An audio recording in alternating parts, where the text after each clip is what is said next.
कभी कभी हमारे रिश्ते इतने बिगड़ जाते हैं कि लगता है जैसे उनमें जहर घुल गया हो। पर क्या हो अगर उस जहर को खत्म करने का तरीका एक और चुटकी जहर हो। आज की कहानी कुछ ऐसी ही है। चलिए कहानी की शुरुआत करते हैं एक बहुत ही चौंकाने वाली बात से। एक बेटी अपने ही पिता से जहर मांग रही है। सोचिए हालत क्या रही होगी कि कोई इतना बेबस हो जाए। तो इस बेबसी की जड़ क्या थी? इसकी जड़ थी एक ऐसे रिश्ते में जो अब बर्दाश्त के बाहर हो चुका था। देखिए, इस रिश्ते में तनाव की वजह थी दो अलग अलग पीढ़ियों की सोच का टकराव। एक तरफ थी बहू आरती, जो आज के जमाने की थी, नए विचारों वाली, और दूसरी तरफ थी उसकी सास, जो पुरानी परंपराओं और उसूलों को मानती थी। एक को आजादी चाहिए थी तो दूसरी को परंपरा। और जब दो सोच ऐसे टकराती हैं तो क्या होता है? नतीजा ये हुआ कि घर का माहौल ही जहरीला हो गया। हर रोज बहस, कड़वे ताने और एक दूसरे के लिए नफरत बस बढ़ती ही जा रही थी। शांति तो जैसे उस घर का रास्ता ही भूल गई थी। और फिर एक दिन सब्र का बांध टूट गया। घर में एक बहुत बड़ा झगड़ा हुआ और उस झगड़े में आरती के पति ने भी अपनी मां का साथ दिया। बस आरती को लगा कि उसके साथ बहुत बड़ा धोखा हुआ है।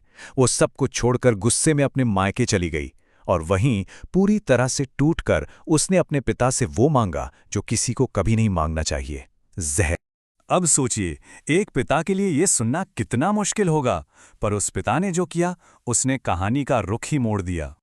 आरती के पिता एक आयुर्वेदिक डॉक्टर थे, बहुत समझदार।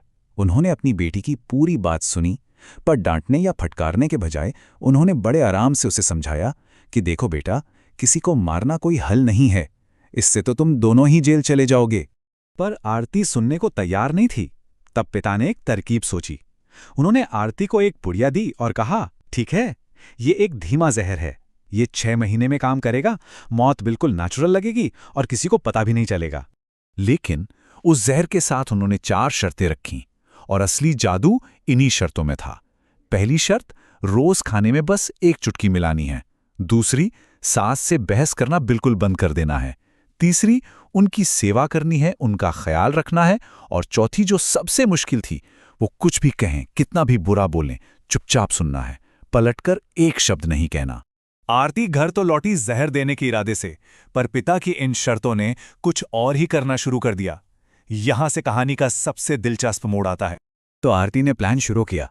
शुरुआत में तो वो बेमन से सब कुछ कर रही थी, लेकिन कुछ ही हफ्तों में जब सास को सामने से कोई जवाब नहीं मिला तो उनके ताने धीरे धीरे कम होने लगे। 4 महीने होते होते तो घर का माहौल ही बदल गया। झगड़े तो जैसे पुरानी बात हो गए। और 6 महीने पूरे होने तक आरती को अपनी सास में अपनी मां दिखने लगी थी। अगर इन बदलावों को आंकड़ों में देखें तो कमाल है। झगड़े 95% तक कम हो गए, सेवा और देखभाल का भाव 300% बढ़ गया, और सबसे बड़ी बात, एक दूसरे की तारीफ 500% तक बढ़ गई। ये सिर्फ नंबर्स नहीं है, ये एक रिश्ते के ठीक होने की कहानी है। और इस बदलाव का सबसे बड़ा सबूत थी खुद सास।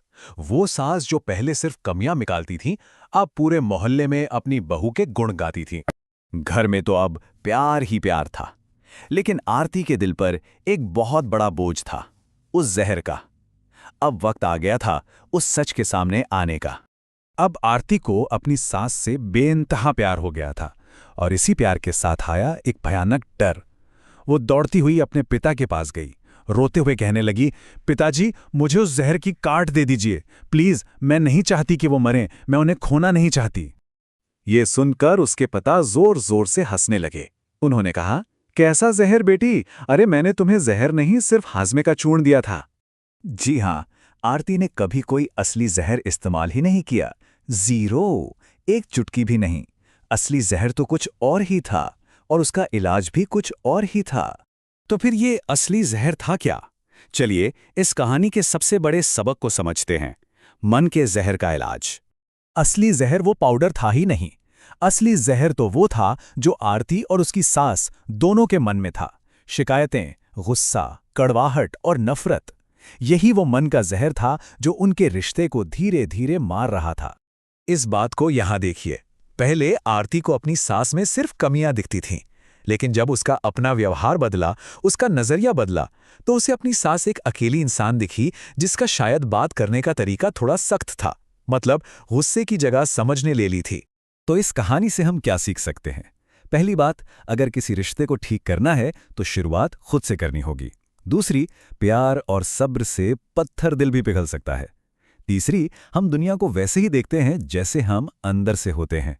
और चौथी, जब परिवार में एक इंसान बेहतर बनता है तो उसका अच्छा असर सब पर पड़ता है।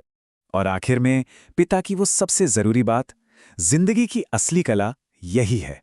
अगर हमें अपने रिश्तों में मिठास चाहिए तो उसकी शुरुआत खुद मीठा बनने से करनी होगी। ये कहानी हमें एक सवाल के साथ छोड़ जाती है। हमारे अपने रिश्तों में किस एक चुटकी की जरूरत है? जहर की नहीं, बल्कि प्यार, सब्र और समझ की। सोचने वाली बात है ना।